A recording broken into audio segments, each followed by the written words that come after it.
Hi there. Today we're going to talk about how to properly cite in APA format.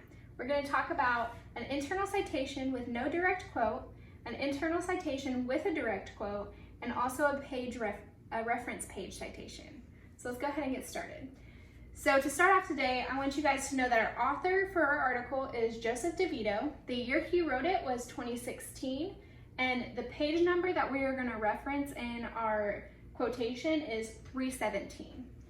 Now, when you're doing these in-text citations, one thing to note is that you don't have to mention the author's name in your sentence.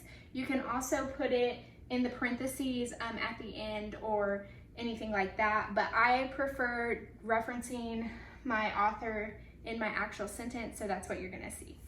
Okay, so our first one is the internal citation with no direct quote. As you can see, I went ahead and started off with my author, Joseph DeVito, and then what you're gonna do is you're gonna, in parentheses, put the year is published, and then continue on with your sentence.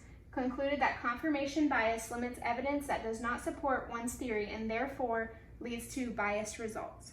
So that is one way you can do your internal citation with no direct quote. Notice, since this is a paraphrased sentence, it doesn't directly pull anything out of his article, you don't have to reference the page number. Now, the other way that I talked about before we started would just be adding this at the end, the DeVito in parentheses, comma, 2016 end parentheses. And always make sure that you follow up with your punctuation at the end. Now, moving on, we're going to talk about our internal citation with a direct quote. As you can see, again, I referenced DeVito in my actual sentence instead of putting it at the end. Again, that's a personal preference. It pretty much goes through all my papers that way. Okay, so in this one we have, according to DeVito, parentheses, 2016, comma, again, comma comes after your parentheses there. Confirmation bias, this is the beginning of my quotation, leads you to limit your information search. And I end my quotation. Now, before I move on with more punctuation, what I'm going to do is I'm going to put parentheses, P, period, for my page number, and then my page number, which we set up here was 317, and then I'm going to close out my parentheses and continue on with my punctuation.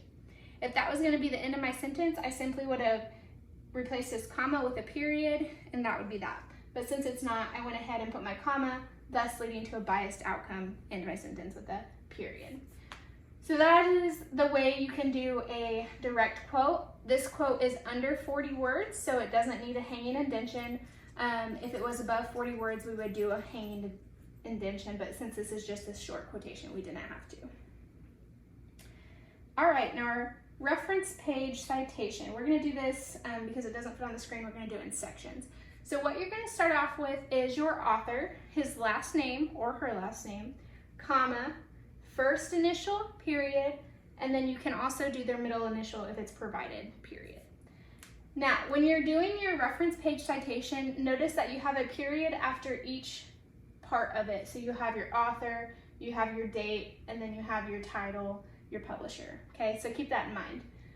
So now we're moving on. We have in parentheses our year, just like in the in-text citation, and then period to end that part of it. And then we're going to have the title of the article. So it's biases in making choices. That's all in lowercase. You don't have to capitalize it. And then again, we're going to end our period. And then we have ETC, a review of general semantics. Whew, that one was rough. Comma, because we're continuing on with this since it is going to talk about the page number and volume. Okay, so you'll notice there's a blue line under this, and that is because it is to be italicized when you're actually doing it. I can't write in italics, but that is to be italicized. And on this one, you are going to go ahead and capitalize those that needed capitalized. And then we're going to end that with a comma. We're going to talk about this number right here is our volume and edition number. And then we're going to do our comma, and then our 314 to 320, that is the page number of the article since it is in a journal. This is just DeVito's section. And then we're going to end it, of course, with a period. Okay, class, I hope you learned something today. Thank you.